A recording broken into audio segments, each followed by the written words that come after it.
part 3. So, bunot ulit tayo.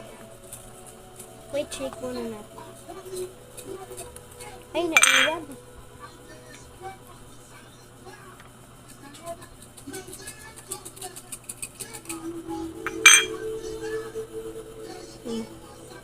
Pwede naman tignan.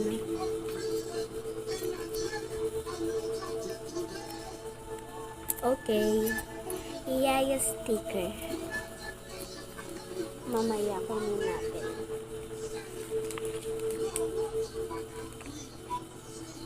Iyaya.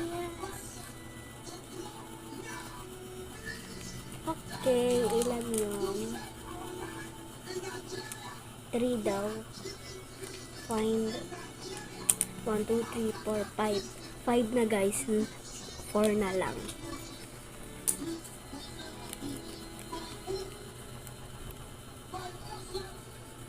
Blue ulit. Pwede naman.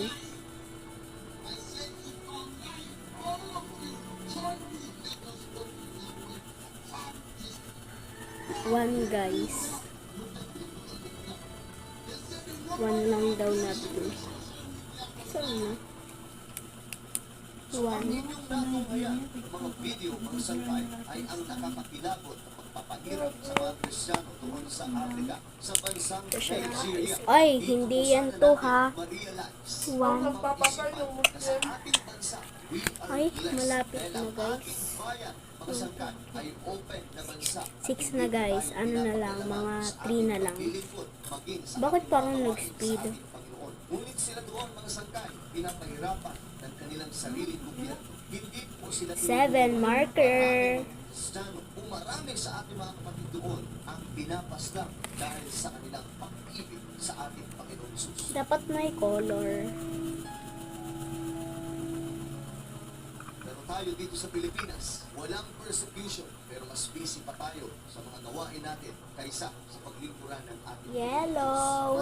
Yellow siya kalmado, guys. masyado tayong kampante at dahil dyan, ang ating pag-ibig sa gawain ng ating Panginoong Diyos ay malamya at 7. malamig. Subalit doon sa Nigeria, Okay. nakakaiyak ang kanilang nararanasan. 7. Grabe 7 na guys. Pinapas lang ang kanilang pamilya. Bigla na lamang dinadampot, biglang tinatangay, at kalaunan nakikita na lamang sila ay wala Bilisan ng ko na buhay. guys. Ganyan po ang nararanasan ng mga kapatid natin doon. Subalit hindi po sila tumitigil sa paglilingkod sa ating Panginoon sapagkat Malapit na yung ng ating mga timer. kapatid doon 2 marker. na ang gantimpala at ang reward mula sa ating Panginoon ay Pink na lang lagay natin.